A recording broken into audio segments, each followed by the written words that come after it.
Science और technology का इस्लाम और मुसलमानों से बहुत पुराना रिश्ता है। ये इतना ही पुराना ताल्लुक है जितनी इस कौम की तारीख।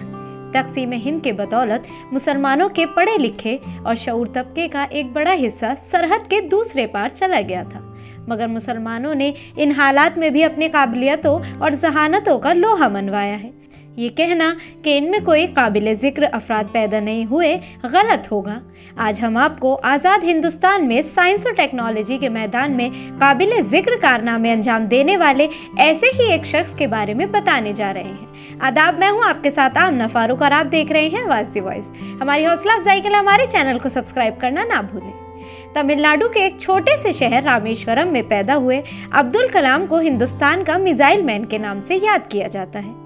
DRDO और फिर इसरो से जुड़े रहने के बाद डॉक्टर कलाम का ताल्लुक हिंदुस्तान के मिसाइल प्रोग्राम से हो गया। हिंदुस्तान के सभी मिसाइल प्रोग्राम में उन्होंने एक अहम रोल अदा किया। APJ अब्दुल कलाम 15 अक्टूबर 1931 को तमिलनाडु के रामेश्वरम के गांव में पैदा हुए। उनका बचपन जद्दोजहद से भरा हुआ था। कलाम साहब ने हमेशा फन सीखने को अहमियत दी। वो बचपन में अखबार बेचते थे क्योंकि उनके खानदान के पास ज्यादा पैसे नहीं थे। कलाम साहब के 5 भाई बहन थे। APJ अब्दुल कलाम ने 1950 में मद्रास इंस्टीट्यूट ऑफ टेक्नोलॉजी से खलाई साइंस में ग्रेजुएशन मुकम्मल की। ग्रेजुएशन के बाद उन्होंने Indian defence research and development institute में शमूलियत इख्तियार की, जहां उन्होंने होवरक्राफ्ट प्रोजेक्ट पर काम किया। इसके बाद वो 1962 में इंडियन स्पेस रिसर्च ऑर्गेनाइजेशन में आए। इसरो में सैटेलाइट लॉन्च करने के कई मंसूबों में कामयाबियों से अपना किरदार अदा किया। एक गरीब घराने में पलकर बढ़ने वाले APJ की खिदमत के औज़ उन्हें हिंदुस्तान के आला तरीन एजाज़ात पद्म विभूषण और बाद अज़ब भारत रत्न से नवाजा गया। अटल बिहारी वाजपेयी हुकूमत के दौरान NDA ने डॉक्टर कलाम को अपना सदारती उम्मीदवार मुंतखब किया।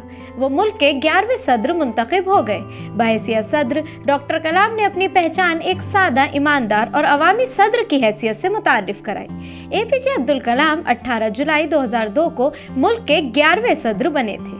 उन्हें अवामी सदर का खिताब मिला। कलाम साहब ने राष्ट्रपति भवन के दरवाजे आवाम के लिए खोल दिए थे। ऐसी कई कहानियां हैं जब कोई आम आदमी या किसान राष्ट्रपति भवन में उनके साथ खाना खा रहा होता है, तो कभी वो पुलिस वालों से बात कर रहे होते थे। कलाम साहब 2007 तक सदर रहे। सदर के ओहदे से फारिग होने के बाद APJ अब्दुल कलाम ने मुल्क के मुख्तलिफ कॉलेजों और इदारों में काम किया। उन्हें लोगों के दरमियान रहना काफ़ी पसंद था। वो हमेशा मुल्क के शहरियों से मिले। कलाम साहब ने बहुत सी किताबें लिखी हैं। उनकी किताबें लोगों में बहुत मकबूल हुई। अब्दुल कलाम का ख्वाब 2020 तक हिंदुस्तान को ताकतवर और माशी तौर पर खुशहाल बनाना था। अलावाज़े उनकी तहरीरें साइंसी दुनिया में नीज़ नौजवानों में काफ़ी मकबूल थीं। उनकी मशहूर सवाने हयात विंग्स ऑफ फायर एक मकबूल किताब है। APJ अब्दुल कलाम का इंतकाल 27 जुलाई 2015 की शाम को हुआ। वो Indian institute of management Shillong में एक प्रोग्राम में लेक्चर दे रहे थे कि उन्हें दिल का दौरा पड़ा और वो बेहोश हो गए। उन्हें अस्पताल ले जाया गया, लेकिन 2 घंटे बाद ही उनका इंतकाल हो गया। और यूँ 27 जुलाई यानी इसी दिन कलाम साहब 84 साल की उम्र में इस दुनिया को अलविदा कह गए।